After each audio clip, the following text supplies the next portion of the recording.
Okay, this is a multimeter, multi-tester made by Sperry, available at Home Depot, Lowe's, about everywhere.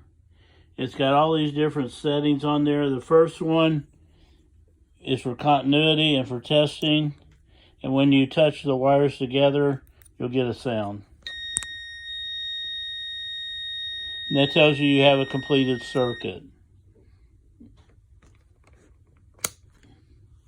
The next is for continuity, to tell you what kind of resistance there is in a circuit. So if you put two wires together, you would give you a reading of what kind of resistance is in those two wires. And if you don't have any reading at all and you touch these two ends of something, that means there's a broken wire somewhere.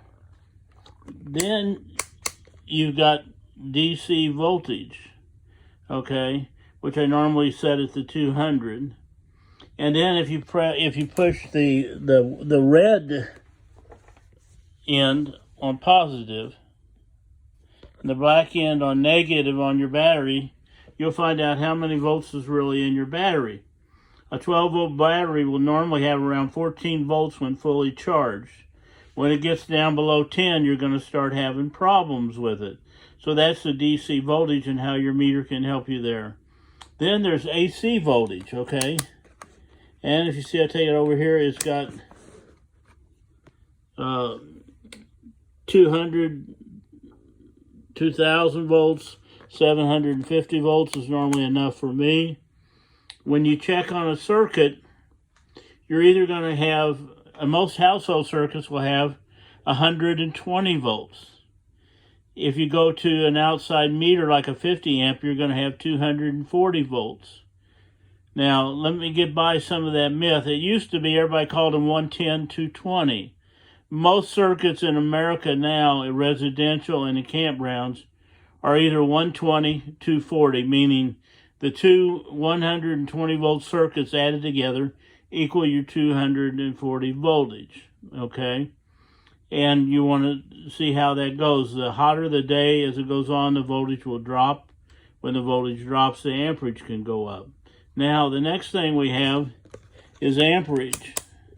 And that's where you clamp this big bad boy here around one of your wires.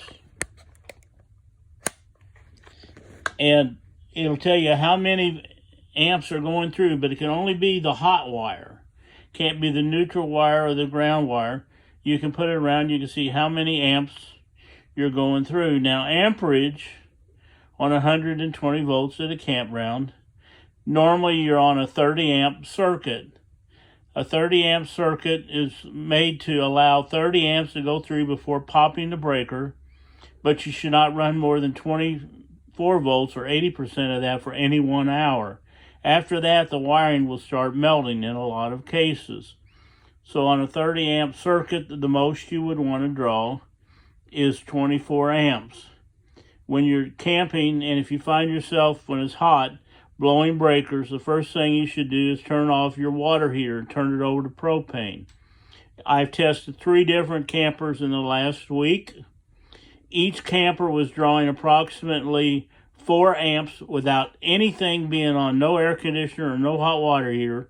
That's 4+ amps just for their battery charger and stuff running in their camper. When we turned on the air conditioner, we found that it added 14 amps to it after it calmed down.